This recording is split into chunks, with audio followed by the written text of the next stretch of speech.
Се повеќе млади се пациенти на психијатрија. Алармантно расте бројот на депресивни расстройства кај лицата на возраст од 7 до 19 години, покажуваат податоците на јавното здравство. Просечно од година во година, бројот на заболени се зголемува за дури 11%.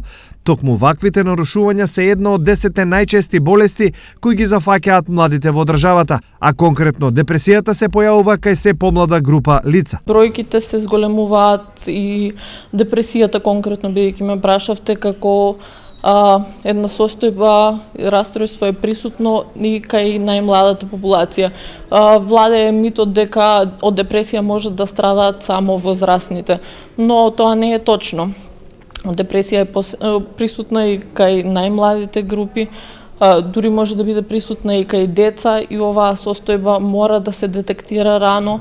Истражувањата покажуваат дека причините за овие заболувања кај младите се најчесто во семејството, а појавата е резултат на многу фактори. Сите ментални расстройства се биопсихосоцијално условени.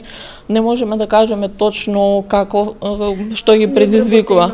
Но социјалните услови во кои живееме, секојдневните стресови кои ги доживуваме, се тоа влијае врз појавата на ментални расстройства. За ваквата тенденција да не продолжи во нагорна линија, неопходен е ран третман на сите ментални заболувања во кои спаѓа и депресијата. Од тука, неопходна е голема ангажираност и посветеност, особено на психолозите вработени во образовните установи. Сепак живееме во исклучително несигурно и тензично општество, состојба која секако се рефлектира и врз здравјето на младите, што ќе рече и тие се жртви на економијата и политиката.